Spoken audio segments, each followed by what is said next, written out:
like a fox. You work on the two versions of the album. You know, it doesn't come out. You know, and then you kind of gravitate back to DITC. You start you're working on those two Win the G and Mug on OC's album Jewelz, classic songs. And now you're fucking with Primo. So just now we're talking about another very important person in your career. Like it's another chapter, because from this chapter then we get to Industry Shakedown, which is arguably your masterpiece.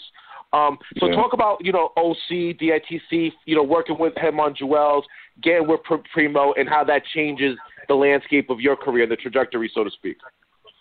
The OC project happened because Premier invited me to come by D&D, and, I was like, when I walked in there, it was like a swap meet of MCs in that bitch. I mean, everywhere you look. I think the first thing I ever did in there was Tony Touch 50 MCs. Nice. And I went in there, I did 50 MCs.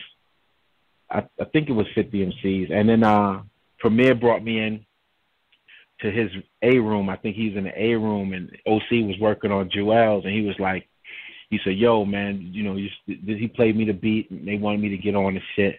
And I was like, yeah, we should do some old shit like Lil Rodney C and them niggas, man. And that's how I wanted to go back and forth, So we were using some of the elements. I always try to keep elements from the original ingredients of hip hop.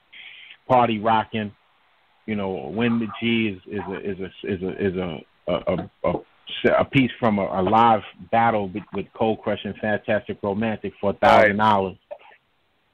So I wanted to utilize that, and it was my way of paying homage to those guys. And you'll listen to all my records from past to present. You always hear me mention the Cold Crush or somebody from the old school original formula MCs that helped me develop what I do. So that's how that whole thing came about. And then the performance on that was they liked it so much that it turned into a couple of records me and him did together, and it turned into Gangstar and Guru saying, yo, we need to get him on Militia, or we need, all the stuff I did.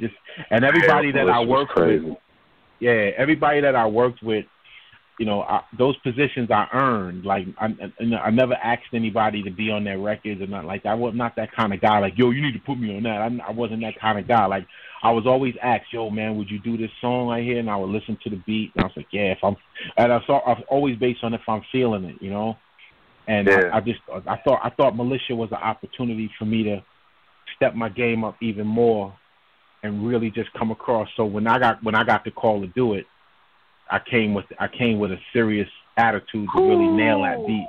No kidding. Word. That was my shit. Because she'll get on and kill it, right? And I remember first hearing that record. She'll get on and, Guru always do his thing. But then you got on and just fucking destroyed shit, man. It was like Rough Part 2. Word up.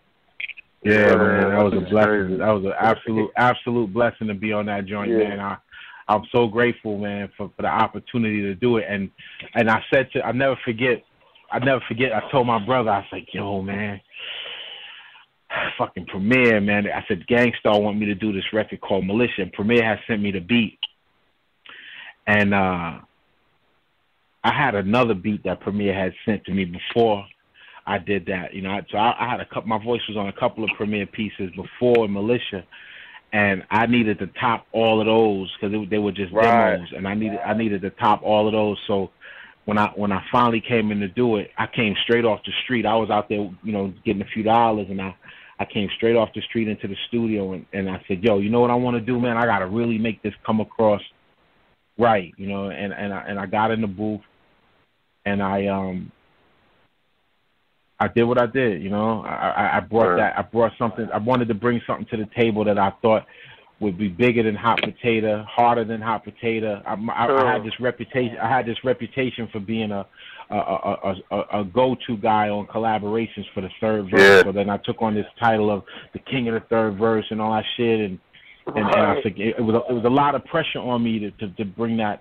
To top that, you know what I mean? That record was almost like a damn. Like everybody who give me a beat tries to get me to do Militia, but the music is the reason I did that because the music made me feel. The music made me feel that way. So that's what I felt. It was strictly off a vibe, and I was like, and that was what they gave. Well, that's what came out of it.